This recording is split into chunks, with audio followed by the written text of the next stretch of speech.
A TikTok challenge is thought to be behind a number of rescues of teenagers trapped in baby swings. Firefighters up and down the UK have been called to free youngsters who have attempted to film themselves using children's swings before getting stuck. On Sunday, a 14-year-old boy got stuck in Wigmore Park in Luton for half an hour before he was freed. Christopher Ball is the head of response at the Beds Fire Rescue Service. Good morning to you, Christopher. Good morning, Andy. Thanks for joining us this morning. So, first of all, what happened on Sunday then? Essentially, as you've already pointed out, there's another phrase going around at the moment with a TikTok challenge where teenagers are being filmed sitting in child swings or baby swings at play areas.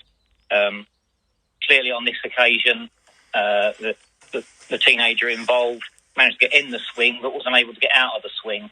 Unfortunately for the people of Bedfordshire, that then diverted our fire appliances, our emergency fire appliances, to go and deal with the youngster. And in this case, the youngster had to be cut free from the swing, which is an issue for us across the country. Christopher, I'm about to sound a bit like my granddad back in the day, but what on earth are these kids doing? And I can imagine you've got better things to do than cut teenagers out of swings, eh? Absolutely. Clearly, children are children, and we'll do things that children used to do. As you said, you sound like your granddad. I'm sure we used to do things ourselves when we were younger. However, this is quite a serious issue for us, not necessarily because there are any dangers to the teenagers to themselves. It's more about the risk of not having emergency resources available to deal with real incidents where people could be in real danger. Absolutely. I mean, when you were bolt cropping this kid out, and was he kind of like very apologetic? Was he bold as brass, just kind of like laughing about it all?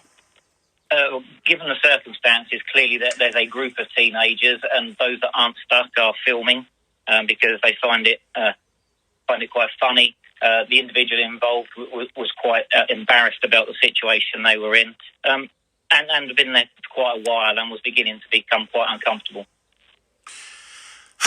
Listen, before I let you go, it's obviously going to be very hot today. What precautions should people be taking today, Christopher?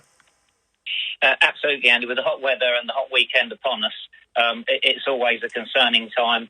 Two main areas that challenge us at this time of year is danger with barbecues and bonfires, and clearly we need to make very plain to people that you must be careful with the bonfires and barbecues. Barbecues especially, again, in recent years we've had a spate of people using them incorrectly. We can't stress enough the importance of not using a barbecue, whether it's a gas barbecue or a disposable barbecue, in a confined space. So never use them in a house, a tent, a caravan. Even when you finish cooking, they're going to be giving off very dangerous fumes for some time to come. So that's around the barbecue side of things. The other thing, of course, with the hot weather is people decide that they can then go swimming in open water, so in our rivers and lakes and bits and pieces. Again, very dangerous. People that think they're really strong swimmers get caught out by the cold, and the cold water, only a couple of feet below the surface, then has an immediate shock on the body, making people gasp for air and gets them into great difficulty. So we want to just avoid people going into open water, and if they are going into open water, be sensible. Take all the precautions you can. Certainly don't mix that activity with alcohol. That can cause a lot of problems and be a very serious issue for us. Well, look, Christopher, I really appreciate your time. I hope your time isn't taken up by numpties stuck in children's swings, and let's hope it's a real quiet weekend for you and the team at Beds, please. Thank you, at Bedfire. Thank you so much for joining us this morning. Cheers, Christopher.